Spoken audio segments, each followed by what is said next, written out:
인생의 황혼기에 접어들면서 가장 조심해야 할 것이 바로 사람이다. 젊은 시절에는 좋지 않은 사람을 만나도 시간이 지나면 자연스럽게 헤어질 기회가 많았다. 직장을 옮기고 이사를 하고 환경이 바뀌면서 관계도 정리되었다. 하지만 노후는 다르다. 한번 맺어진 관계가 오래 지속되고 잘못된 사람과 엮이면 남은 인생 전체가 불행해질 수 있다. 김영석은 무릇 천륜에 야박한 사람은 가까이에서는 안 된다. 결코 믿을 수가 없다고 경고했다. 200년 전 조선시대나 지금이나 사람의 본질은 크게 다르지 않다. 오히려 현대사회는 더욱 복잡하고 교묘한 사람들이 많아졌다. 노후의 평안을 위해서는 반드시 피해야 할 사람들이 있다. 이들의 특징을 정확히 알고 미리 거리를 둬야 한다. 많은 노인들이 외로움 때문에 잘못된 사람들과도 어울리려 한다. 혼자 있기 싫어서 적막함을 달래기 위해서 누구든 만나려 한다. 하지만 이런 마음이 더 큰 불행을 부른다. 좋지 않은 사람과 함께 보내는 시간은 혼자 있는 시간보다 훨씬 해롭다. 독을 마시면서 갈증을 해소하려는 것과 같다. 노후의 인간관계는 젊은 시절과는 완전히 다른 기준으로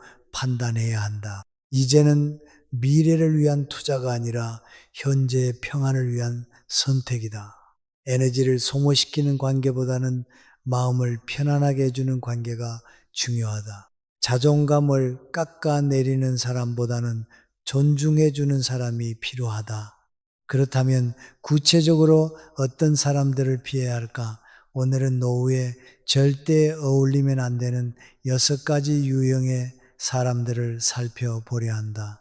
이들의 특징을 정확히 알아두고 혹시 주변에 이런 사람이 있다면 지금이라도 거리를 두기 바란다. 당신의 평안한 노후를 위한 필수 지식이다. 첫 번째, 끊임없이 불평하고 부정적인 사람을 피하라. 세상에는 항상 불만이 가득한 사람들이 있다. 정부 정책이 잘못되었다고 하루 종일 분개하고 젊은 세대가 버릇없다고 한탄한다. 물가가 오르면 세상이 어떻게 돌아간다고 한숨을 쉬고 이웃들의 행동 하나하나에도 불평을 늘어놓는다. 처음에는 그들의 이야기에 공감하며 함께 분개할 수도 있다. 비슷한 경험이 있고 비슷한 생각을 가지고 있으니까 말이다. 하지만 시간이 지날수록 그들과 함께 있는 것이 점점 힘들어진다. 부정적인 에너지가 전염되어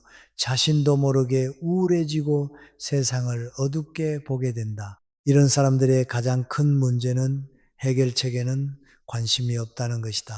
불평하는 것 자체를 즐기고 세상을 탓하는 것에서 위안을 찾는다. 당신이 건설적인 조언을 해도 그게 그렇게 쉬우면 누가 못하겠어 라며 부정적으로 반응한다. 긍정적인 소식을 전해줘도 그것도 잠깐이야. 곧 나빠질 거야 라며 찬물을 끼얹는다. 더 심각한 것은 이들이 당신의 긍정적인 마음까지 무너뜨린다는 것이다. 당신이 좋은 일이 있어서 기뻐하면 그런 일은 오래가지 않아라고 말하고 새로운 계획을 세우면 나이 들어서 무슨 일이라며 의욕을 꺾는다. 건강 관리를 하려고 하면 이미 늦었어라고 포기하게 만들고 새로운 사람을 만나려 하면 다들 이상한 사람들 뿐이야 라며 사회적 관계까지 차단하게 만든다. 노후에는 특히 이런 사람들을 조심해야 한다. 나이가 들수록 외부 자극이 줄어들고 내면의 힘에 의존하게 되는데 부정적인 사람들과 어울리면 그나마 가지고 있던 내적 에너지까지 소모된다. 하루 종일 불평을 듣고 있으면 자신도 모르게 불평이 입에 배게 되고 결국 자신도 그런 사람이 되어버린다.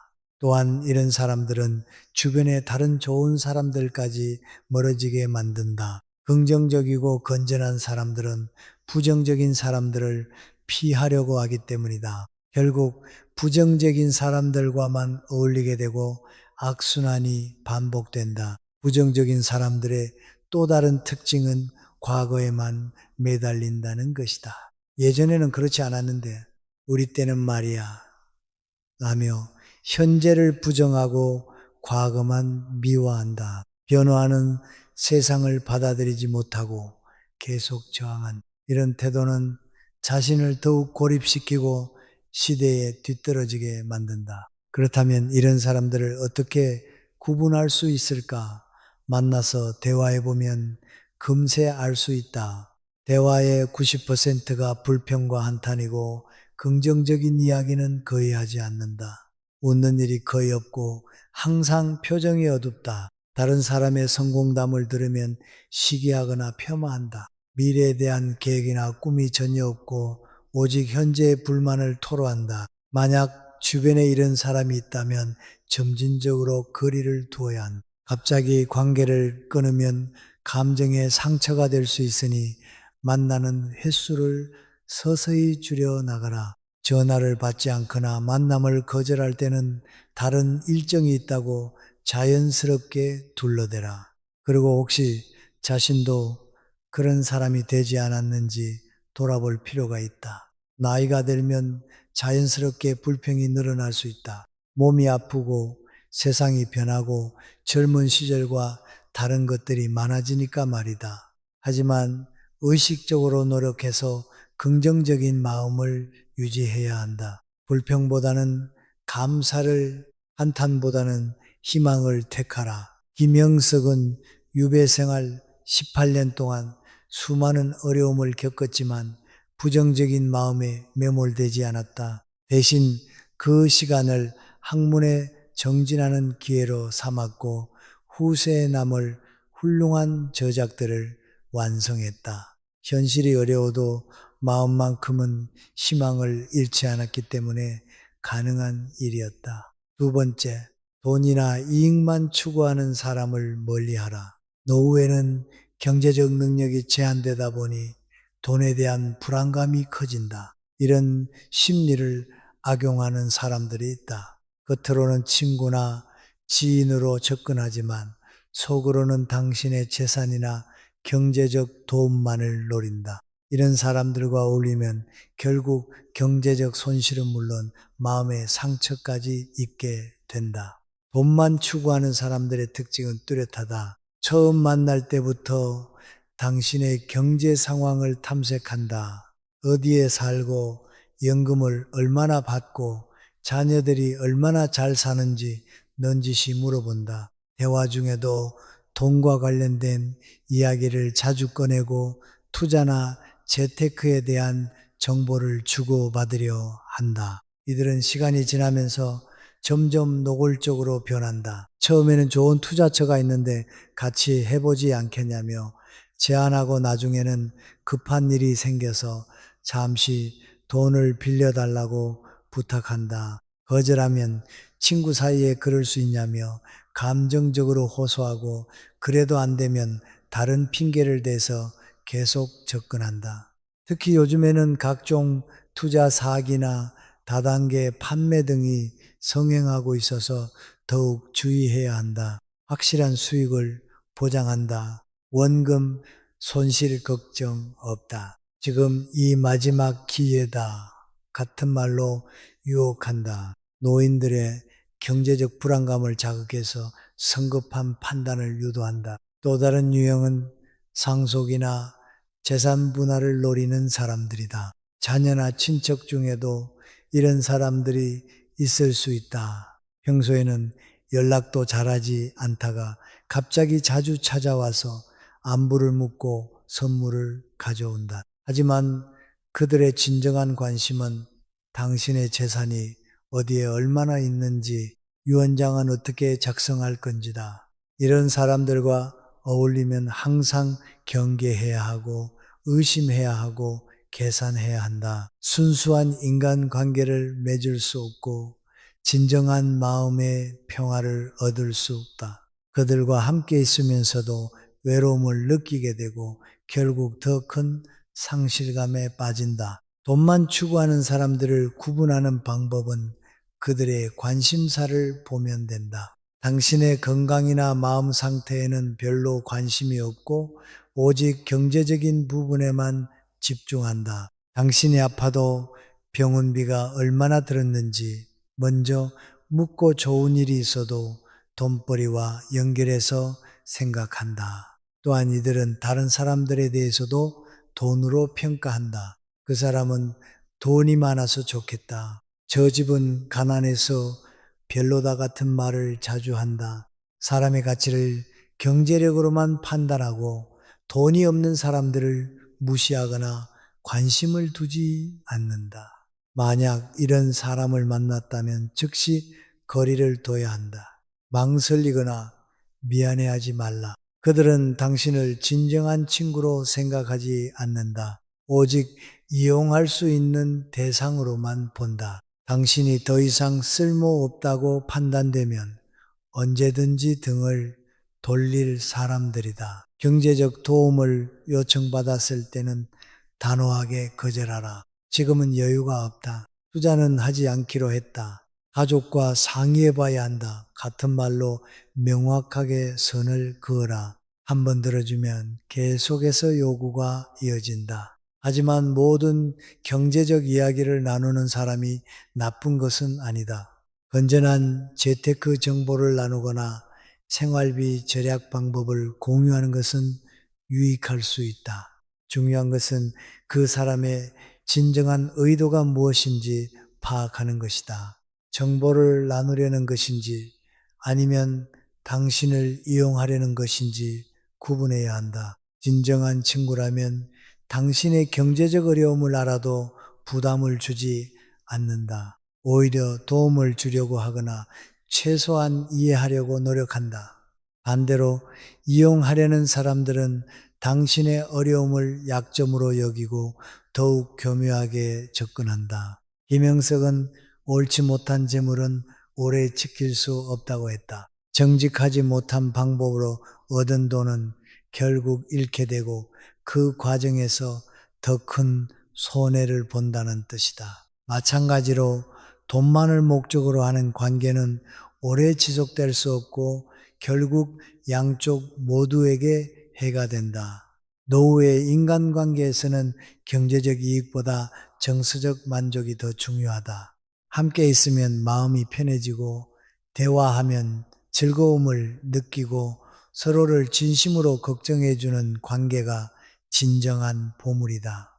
이런 관계는 돈으로 살 수 없는 가치를 가지고 있다. 세 번째, 가족을 소홀히 하는 사람을 경계하라. 사람의 인품을 가장 정확하게 보여주는 것은 가족에 대한 태도다.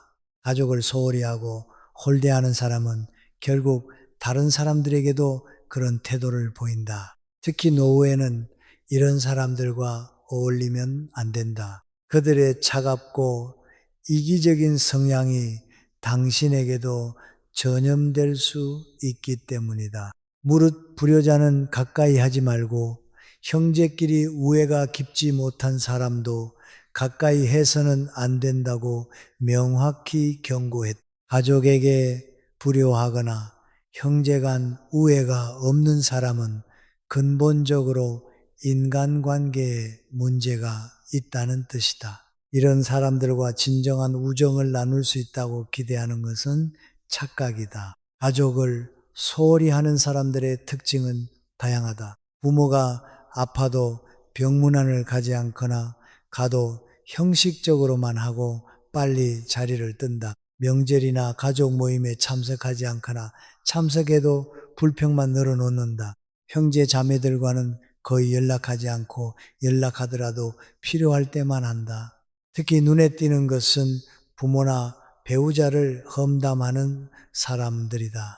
가족의 단점이나 잘못을 외부 사람들에게 털어놓고 마치 자신만 피해자인 것처럼 말한다. 우리 엄마가 너무 잔소리가 심해서 우리 아버지는 고집불통이라 같은 말을 자주 한다. 이런 사람들은 자녀에 대해서도 냉담하다. 자녀들의 성취를 자랑하지 않고 오히려 부족한 점만 지적한다. 손자, 손녀에게도 관심이 적고 가족 행사보다는 개인적인 일정을 우선시한다. 가족보다는 친구들이나 외부 활동을 더 중요하게 여긴다. 더 심각한 경우에는 가족들에게 경제적 도움을 전혀 주지 않거나 반대로 지나치게 의존하는 사람들도 있다. 부모가 경제적으로 어려워도 모른 척하거나 자녀들이 힘들어해도 외면한다. 반대로 자녀들에게 과도하게 의존해서 부담을 주는 사람들도 문제다. 이런 사람들과 어울리면 어떤 문제가 생길까? 우선 그들의 가족에 대한 부정적인 시각이 당신에게도 영향을 준다. 가족의 소중함을 잊게 되고 자신의 가족에게도 냉담해질 수 있다. 또한 그들이 당신을 가족처럼 여긴다고 해도 실제로는 그렇지 않다는 것을 알게 된다. 가족을 소홀히 하는 사람들은 대부분 이기적이다. 자신의 이익이 최우선이고 다른 사람의 필요나 감정은 별로 중요하게 생각하지 않는다. 당신과의 관계에서도 자신에게 이익이 되지 않으면 언제든지 등을 돌릴 수 있다. 특히 노후에는 가족의 지지가 매우 중요한데 이런 사람들은 가족 관계의 가치를 평가절하한다. 당신이 가족과 시간을 보내려 하면 나이 들어서 자식들에게 매달리지 말라고 말하거나 자식들은 자식들 인생이 있다며 거리감을 조장한다. 또한 이들은 가족들로부터 고립되어 있는 경우가 많아서 외로움이 깊다. 그 외로움을 당신에게 의존하려 하고 과도한 관심이나 접촉을 요구할 수 있다. 경계선을 유지하기 어렵고 상호 의존적인 관계가 될 위험이 있다. 가족을 소홀히 하는 사람들을 구분하는 방법은 그들이 가족에 대해 어떻게 말하는지 들어보면 된다. 가족 이야기를 거의 하지 않거나 하더라도 부정적인 내용뿐이다. 가족 사진을 보여주지 않고 가족과의 추억을 나누지 않는다. 가족 행사나 기념일을 중요하게 생각하지 않는다. 반대로 가족을 소중히 여기는 사람들은 가족에 대해 따뜻하게 이야기한다. 가족의 장점을 말하고 함께했던 좋은 기억들을 나눈다. 가족이 아플 때는 걱정하고 좋은 일이 있으면 기뻐한다. 이런 사람들과 어울려야 당신도 가족의 소중함을 더욱 깊이 느낄 수 있다. 만약 주변에 가족을 소홀히 하는 사람이 있다면 그들의 문제에 깊이 개입하지 말라. 왜? 부모님께 안부 전화를 하지 않느냐? 형제들과 연락을 해보라. 같은 조언을 해봤자 소용없다. 오히려 당신을 간섭하는 사람으로 여길 수 있다. 대신 당신 자신의 가족 관계를 더욱 소중히 하라. 자녀들과 자주 연락하고 손자, 손녀들과 시간을 보내고 배우자와의 관계를 돈독히 하라. 형제, 자매들과도 좋은 관계를 유지하고 가족 모임에 적극 참여하라. 이런 모습을 보이면 건전한 가족관을 가진 사람들이 더 가까워질 것이다. 김영석은 유배 중에도 가족에 대한 사랑과 그리움을 잃지 않았다. 아내와 자녀들에게 보낸 편지들을 보면 깊은 애정과 걱정이 느껴진다. 18년 동안 떨어져 있으면서도 가족을 향한 마음은 변하지 않았다. 그런 마음이 있었기에 어려운 시기를 견딜 수 있었고 훌륭한 업적을 남길 수 있었다. 네 번째, 험담과 소문을 퍼뜨리는 사람을 피하라.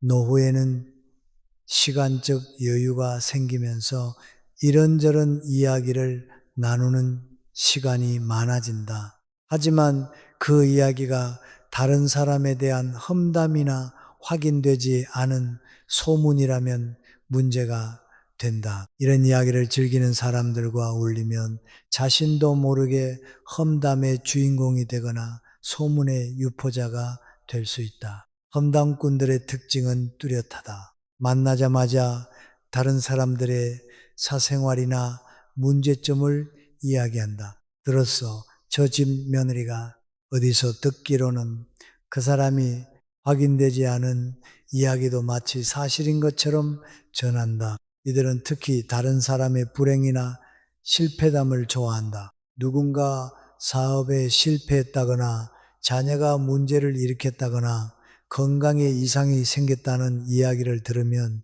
흥미진진하게 받아들인다. 그 이야기를 또 다른 사람들에게 전하면서 점점 과장되고 왜곡된다. 더 심각한 것은 이들이 의도적으로 소문을 만들어내기도 한다라는 것이다. 조금의 사실에 많은 추측을 더해서 그럴듯한 이야기를 만든다. 아마도 그럴 거야. 틀림없이 그런 것 같아. 같은 말을 붙여서 추측을 사실인 것처럼 포장한다. 험담꾼들과 어울리면 여러 가지 위험이 따른다. 우선 당신도 험담의 대상이 될 수 있다. 그들이 다른 사람들 앞에서 당신의 이야기를 하고 있을 가능성이 높다. 당신의 사생활이나 가족 이야기, 경제 상황, 건강 문제 등이 동네 사람들의 화제가 될 수 있다. 또한 험담에 동조하면서 점점 마음이 메말라간다. 세상을 의심스럽게 보는 시각이 생기고 순수한 마음을 잃게 된다. 험담은 중독성이 있다. 처음에는 재미있는 이야기 정도로 여겼지만 점점 더 자극적인 내용을 원하게 된다. 평범한 이야기로는 만족하지 못하고 더 충격적이고 선정적인 소문을 찾게 된다. 결국 현실 감각을 잃고 루머와 사실을 구분하지 못하게 된다. 또한 험담꾼들은 신뢰할 수 없는 사람들이다. 그들이 다른 사람의 비밀을 함부로 말한다면 당신의 비밀도 함부로 말할 것이다. 진정한 친구 관계를 맺을 수 없고 속 깊은 이야기를 나눌 수도 없다. 항상 경계하고 조심해야 하는 관계가 된다. 김영석은 비판과 비난을 구분하라. 칭찬과 첨을 혼동하지 말라고 했다. 건설적인 비판과 악의적인 비난은 다르고 진심 어린 칭찬과 목적이 있는 아첨은 구별해야 한다는 뜻이다. 마찬가지로 정당한 우려 표명과 악의적인 험담은 구분할 줄 알아야 한다. 험담꾼들을 구분하는 방법은 그들의 대화 패턴을 보면 된다. 다른 사람에 대한 이야기가 전체 대화의 대부분을 차지하고 그 내용이 대부분 부정적이다. 자신의 이야기나 긍정적인 주제는 거의 하지 않는다. 또한 이건 비밀인데 다른 사람한테는 말하지 마. 같은 전제를 자주 단다. 만약 이런 사람을 만났다면 대화의 주제를 바꾸려고 노력하라. 그런 이야기는 그만하고 다른 얘기예요. 확실하지 않은 이야기는 하지 맙시다. 같이 정중하지만 단호하게 말하라. 그래도 계속 험담을 하려고 한다면 만남을 줄이거나 아예 끊는 것이 좋다. 대신 건전하고 긍정적인 이야기를 나눌 수 있는 사람들을 찾아라. 취미나 관심사에 대해 이야기하고 좋은 책이나 영화를 추천해주고 여행 경험이나 맛있는 음식점을 소개해주는 사람들 말이다. 이런 사람들과 어울리면 대화 자체가 즐거워지고 새로운 것을 배울 수도 있다. 또한 다른 사람의 좋은 면을 이야기하는 사람들을 가까이 하라. 저분은 정말 친절해요. 그 가족은 참 화목해요. 같은 말을 하는 사람들이다. 이런 사람들과 함께 있으면 세상을 긍정적으로 보게 되고 다른 사람들에 대해서도 관대해진다. 험담을 하지 않는다고 해서 사회적 관계가 소원해지는 것은 아니다. 오히려 진실하고 신뢰할 수 있는 사람으로 인정받게 된다. 사람들이 당신 앞에서는 편안하게 이야기할 수 있다고 느끼고 중요한 일이 있을 때 조언을 구하러 온다. 김영석은 18년의 유배 생활 동안 많은 부당함과 모순을 목격했지만 함부로 남을 비방하지 않았다. 개인적인 원한이나 감정으로 누군가를 헐뜯지 않았다. 대신 제도의 문제점을 지적하고 개선 방안을 제시하는 건설적인 비판을 했다. 그래서 그의 저작들이 후세에도 가치를 인정받고 있다. 다섯 번째, 과거에만 매달리며 현재를 부정하는 사람을 멀리 하라. 나이가 들면 자연스럽게 과거를 그리워하게 된다. 젊은 시절의 추억, 자신이 활발했던 시기, 사회적으로 인정받았던 때를 그리워하는 것은 정상적이다. 하지만 과거에만 매달려서 현재를 완전히 부정하고 미래에 대한 희망마저 포기한 사람들이 있다. 이런 사람들과 어울리면 당신도 현재의 삶을 즐기지 못하게 된다. 과거에 매달리는 사람들의 특징은 대화의 대부분이 옛날에는으로 시작한다는 것이다. 자신의 젊은 시절 성공담을 반복해서 이야기하고 그 시절의 사회나 문화가 얼마나 좋았는지 강조한다. 현재는 모든 것이 잘못되었고 젊은 세대는 무능하며 세상은 점점 나빠지고만 있다고 생각한다. 이들은 새로운 기술이나 문화를 받아들이지 못한다. 스마트폰 사용법을 배우려 하지 않고 인터넷이나 컴퓨터를 거부한다. 젊은 사람들의 생활 방식이나 가치관을 이해하려 하지 않고 무조건 비판한다. 요즘 애들은 버릇이 없어. 우리 때는 그렇지 않았는데 같은 말을 입에 달고 산다. 더 심각한 것은 이들이 현재의 자신조차 부정한다는 것이다. 지금의 자신은 무능하고 쓸모없다고 여기고 오직 과거에 영광스러웠던 자신만을 진정한 자신이라고 생각한다. 현재 할 수 있는 일들을 찾으려 하지 않고 새로운 도전이나 경험을 시도하지 않는다. 이런 사람들과 어울리면 어떤 문제가 생길까? 우선 부정적인 에너지에 계속 노출된다. 현재에 대한 불만과 과거에 대한 그리움만 반복해서 듣게 되고 점점 현재의 삶이 무의미하게 느껴진다. 새로운 것에 도전하려는 의욕도 꺾이고 변화에 대한 거부감만 커진다. 또한 이들은 대화의 상대방을 찾는 것이 아니라 과거를 그리워할 동조자를 찾는다. 당신이 현재의 좋은 면을 이야기하거나 새로운 계획을 세우면 쓸데없는 일이라며 의욕을 꺾는다. 젊은 세대와의 소통을 시도하면 저런 애들과 뭘 이야기하겠냐며 단절을 조장한다. 과거에 매달리는 사람들은 학습 능력도 떨어진다. 새로운 정보를 받아들이지 않고 기존의 고정관념에만 의존한다. 세상이 변하고 있다는 사실을 인정하지 않으려 하고 변화에 적응하려는 노력도 하지 않는다. 결국 시대에 뒤떨어지고 고립된다. 더욱 문제인 것은 이들이 자신의 과거를 미화하고 과장한다는 것이다. 실제보다 훨씬 성공적이었던 것처럼 이야기하고 어려웠던 부분은 생략하거나 축소한다. 현실과 동떨어진 이야기를 반복하면서 점점 허상에 빠져든다.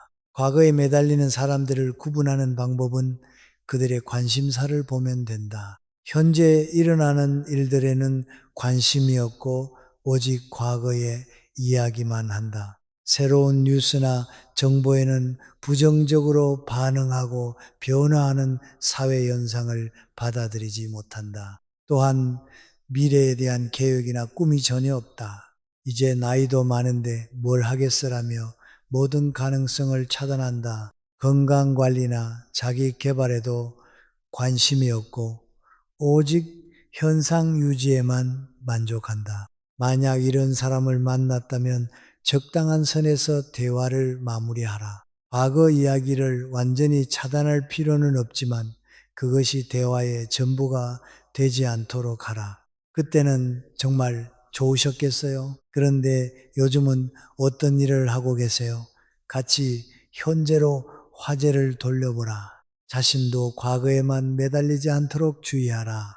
옛날 이야기를 하더라도 그것이 현재에 어떤 의미가 있는지 생각해보고 과거의 경험을 현재의 삶에 어떻게 활용할 수 있는지 고민하라. 과거는 그리워할 대상이 아니라 배울 대상이어야 한다. 대신 현재를 긍정적으로 받아들이고 새로운 것에 관심을 가지는 사람들과 어울리라. 나이가 들었어도 새로운 취미를 시작하고 새로운 사람들을 만나고 새로운 기술을 배우려는 사람들이다. 이런 사람들과 함께 있으면 당신도 활력을 얻을 수 있다. 김영석은 75세 세상을 떠나기까지 계속해서 새로운 것을 배우고 연구했다. 과거의 성취에 안주하지 않고 끝까지 학문에 정진했다. 유배에서 돌아온 후에도 과거를 원망하지 않고 남은 시간을 최대한 활용했다. 그래서 그의 말년 작품들도 초기 작품 못지않게 뛰어나다. 6번째, 아첨하거나 이용하려는 사람을 경계하라. 노후에는 사회적 지위나 권력이 예전만 못하더라도 여전히 경험과 지혜 그리고 어느 정도의 경제력을 가지고 있다. 이런 것들을 노리고 접근하는 사람들이 있다. 겉으로는 공손하고 친절하지만 속으로는 당신을 이용하려는 목적을 가지고 있다. 이런 사람들을 제대로 구분하지 못하면 큰 낭패를 볼 수 있다. 아첨하는 사람들의 특징은 지나치게 친절하다는 것이다. 처음 만났는데도 마치 오래된 친구처럼 행동하고 과도한 칭찬과 존경을 표한다. 어르신 같은 분을 만나 배워서 영광입니다. 정말 지혜로우시네요. 존경스럽습니다. 같은 말을 자주 한다. 이들은 당신의 과거 성취를 과도하게 축혀 세운다. 실제보다 훨씬 대단한 것처럼 포장하고 모든 일에서 당신의 의견을 구한다. 하지만 그 의견을 정말 존중하는 것이 아니라 당신의 기분을 좋게 만들어서 무언가를 얻어내려는 목적이다. 또한 이들은 당신의 약점이나 외로움을 교묘하게 파악한다. 자녀들이 바빠서 자주 찾아오지 못한다는 것을 알면 어르신을 이렇게 혼자 두다니 자식들이 어떻게 그럴 수 있죠라며 동정심을 자극한다. 건강이 좋지 않다는 것을 알면 각종 건강 정보를 가져와서 관심을 표한다. 시간이 지나면서 이들의 진짜 목적이 드러난다. 투자 상품을 권하거나 보험을 가입시키려 하거나 각종 상품을 판매하려 한다. 혹은 당신의 인맥이나 영향력을 이용하려고 한다. 처음에는 작은 부탁으로 시작해서 점점 큰 것을 요구한다. 더 교묘한 유형은 정서적 의존 관계를 만들려는 사람들이다. 당신을 마치 부모나 스승처럼 모시는 척 하면서 개인적인 고민이나 어려움을 털어놓는다. 당신이 조언을 해주고 도움을 주면 과도하게 감사해 하고 점점 더 의존하게 만든다. 이런 관계가 위험한 이유는 진정성이 없기 때문이다. 그들의 친절이나 존경은 모두 계산된 것이고 목적을 달성하면 언제든지 돌아설 수 있다. 당신이 더 이상 쓸모없다고 판단되면 냉정하게 관계를 끊는다. 또한 아첨에 익숙해지면 진정한 비판이나 조언을 받아들이기 어려워진다. 당신의 잘못이나 문제점을 지적하지 않기 때문에 자신을 객관적으로 보는 능력을 잃게 된다. 판단력이 흐려지고 현실 감각을 잃을 수 있다. 아첨하는 사람들을 구분하는 방법은 그들의 행동 패턴을 관찰하는 것이다. 칭찬이 지나치게 많고 구체적이지 않다. 훌륭하시다. 대단하시다. 같은 추상적인 표현만 반복한다. 또한 당신의 의견에 항상 동의하고 반대 의견을 제시하지 않는다. 진정한 친구라면 때로는 쓴소리도 해주고 잘못된 부분은 지적해준다. 무조건적인 찬사보다는 균형 잡힌 시각을 보여준다. 또한 당신에게 무언가를 요구하기 전에 먼저 도움을 주려고 한다. 만약 아첨하는 사람을 의심하게 된다면 몇 가지 테스트를 해 볼 수 있다. 당신의 의견과 반대되는 견해를 표현해 보거나 도움을 요청해 보라. 진정한 친구라면 정중하게 다른 의견을 제시하거나 기꺼이 도움을 줄 것이다. 아첨꾼이라면 어색해하거나 피하려 할 것이다. 김영석은 관료 생활을 할 때 많은 아첨꾼들을 만났다. 하지만 그는 비판과 비난을 구분하라. 칭찬과 아첨을 혼동하지 말라고 했다. 진심 어린 칭찬과 목적이 있는 아첨을 구별할 줄 알아야 한다는 뜻이다. 아첨하는 사람들을 대할 때는 예의는 지키되 거리는 두어야 한다. 그들의 칭찬에 우쭐하지 말고 과도한 친밀감을 경계하라. 특히 금전적인 부탁이나 개인적인 부탁을 받았을 때는 신중하게 판단하라. 대신 진실한 관계를 맺을 수 있는 사람들을 찾아라. 당신의 장점도 인정해 주지만 단점도 지적해 주고 필요할 때는 쓴소리도 해주는 사람들이다. 이런 사람들과의 관계는 오래 지속되고 진정한 위로와 도움을 준다. 지금까지 노후에 절대 어울리면 안 되는 6가지 유형의 사람들을 살펴보았다. 끊임없이 불평하는 사람, 돈만 추구하는 사람, 가족을 소홀히 하는 사람, 험담을 퍼뜨리는 사람, 과거에만 매달리는 사람, 아첨하거나 이용하려는 사람들이다. 이런 사람들을 피해야 하는 이유는 단순히 그들이 나쁜 사람이어서가 아니다. 노후에는 시간과 에너지가 제한되어 있고 잘못된 관계로 인한 스트레스나 상처를 회복하기 어렵기 때문이다. 또한 부정적인 영향을 받기 쉽고 한 번 망가진 평온을 되찾기 힘들기 때문이다. 그렇다면 어떤 사람들과 어울려야 할까? 긍정적이고 건설적인 사람, 서로 도움을 주고받을 수 있는 사람, 가족을 소중히 여기는 사람, 다른 사람을 존중하는 사람, 현재를 받아들이고 미래의 희망을 가진 사람, 진실하고 솔직한 사람들이다. 이런 사람들과의 관계는 시간이 지날수록 더욱 깊어지고 소중해진다. 서로의 아픔을 위로해주고 기쁨을 나누고 지혜를 공유한다. 외로움을 달래주고 삶의 의미를 찾게 해주고 마지막까지 함께 할 수 있는 동반자가 된다. 하지만 좋은 사람들과 관계를 맺기 위해서는 먼저 자신이 좋은 사람이 되어야 한다. 다른 사람의 단점만 찾지 말고 자신의 모습도 돌아보라. 혹시 자신도 피해야 할 유형 중 하나가 되지 않았는지 점검해 보라.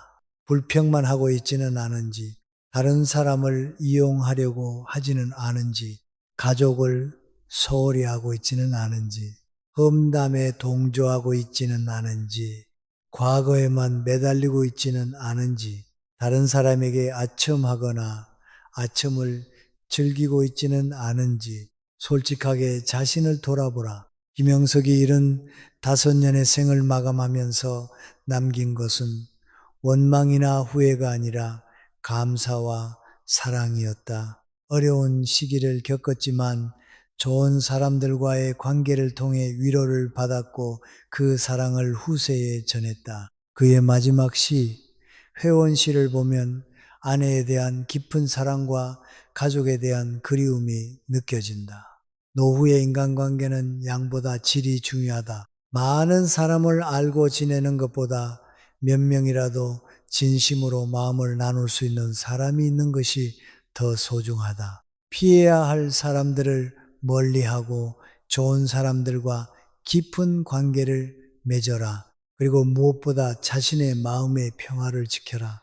다른 사람 때문에 마음이 어수선해지거나 화가 난다면 그 관계는 재고해 볼 필요가 있다. 함께 있으면 마음이 편안해지고 행복해지는 사람들과 시간을 보내라. 인생의 마지막 장을 아름답게 장식하는 것은 화려한 성취나 많은 재산이 아니라 따뜻한 인간관계다. 서로 사랑하고 존중하며 마지막까지 함께 할 수 있는 사람들이 있다면 그것이 바로 인생의 진정한 성공이다. 오늘의 이야기가 여러분의 지혜로운 노후 생활에 작은 도움이 되었기를 바란다. 좋지 않은 사람들로부터는 거리를 두고 좋은 사람들과는 더욱 가까워지는 선택을 하시길 바란다.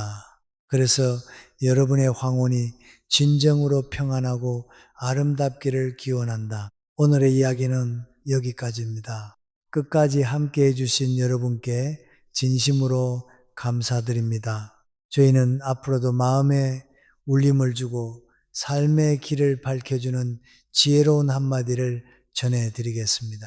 구독과 좋아요, 응원의 마음을 보내주세요. 감사합니다.